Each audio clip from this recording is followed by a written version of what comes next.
Some workers of Samsung Electronics Company, one of the world's largest producers of smartphones and other technology devices, on Friday staged a protest to demand increment in performance-based bonus payments and additional day to the company workers' paid annual leave. Many considered the strike action by the workers as historical on the ground that the founder of Samsung, Lee Byung-chul, who died in 1987, was strictly opposed to the formation of unions, saying he would never allow them until I have that over my eyes. It may be recalled that Samsung Electronics had its first workers' union formed in the late 2010. Reuters reported that 8 members of the Samsung Electronics Union staged the protest in South Korea on Friday. An AFP report indicated that the total numbers of the workers' union that staged the protests at the company headquarters were 10 in numbers. Details of the strike action, as reported by AFP International News Agency and as well as its recapture by Punch newspaper, reads verbatim below. Workers at tech giant Samsung Electronics in South Korea staged the first strike at the company on Friday. The head of a major union representing tens of thousands of people said, Samsung Electronics is one of the world's largest smartphone makers and also one of the only companies globally to produce high-end memory chips used for generative AI, including top-of-the-line artificial intelligence hardware from industry leaders such as NVIDIA. Management at the firm, the world's biggest producer of memory chips, has been locked in negotiations with the union over wages and benefits since January, but the two sides have failed to narrow their differences. Lee Ian-cook, vice president of the National Samsung Electronics Union, said Friday's collective action was largely symbolic, but it's a beginning. We have plans for follow-up strikes if the management is not willing to communicate with us openly, Lee told AFP. The union is not ruling out an all-out general strike. Union head Sun Woon-mook added that the first strike at Samsung Electronics was taking place through the use of paid leave, and it is understood that many employees are participating.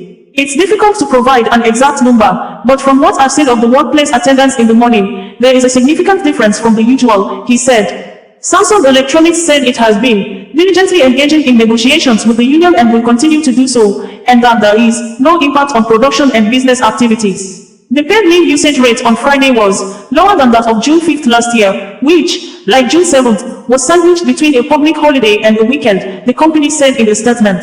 Around 10 workers held a protest in front of Samsung's major office in Seoul on Friday, chanting, "Respect labor."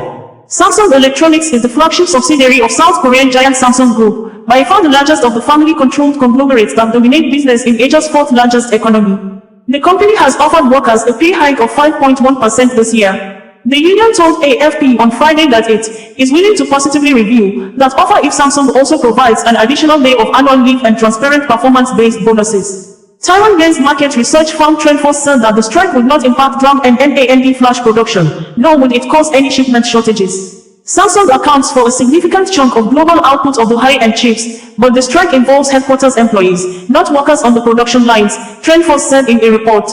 Finally, fabs rely heavily on automated production and require minimal human labor. Therefore, the strike will not have any substantial impact on the future memory supply, the report said. Even so, the strike carries historical importance, since Samsung resisted unionization and engaged in union busting for so long. Vladimir Tikhonov, professor of Korean studies at the University of Oslo, told AFP. He said the collective action showed that there is a gradual tendency towards empowerment of labor in South Korea. Samsung Electronics avoided the unionization of its employees for almost 50 years, sometimes adopting ferocious tactics, according to critics, while rising to become the world's largest smartphone and semiconductor manufacturer. Samsung founder Lee Byung-chul, who died in 1987, was adamantly opposed to unions, saying he would never allow them until I have that over my eyes. The first labor union at Samsung Electronics was formed in the late 2010s. In 2020, Lee Jae-young, the company's then vice chairman and the founder's grandson, apologized to everyone who has been pained by labor issues at Samsung, adding he would make sure the company is not criticized for union-free management. Still, the National Samsung Electronics Union, which has around 28,000 members, or more than a fifth of the company's total workforce, has said the word strike has been a taboo word at the tech giant. Union deputy Lee told AFP that the strike won't lead to a disruption in production and we don't want it to lead into one. We just want Samsung to hear our voice, he said. Semiconductors are the lifeblood of the global economy, used in everything from kitchen appliances and mobile phones to cars and weapons.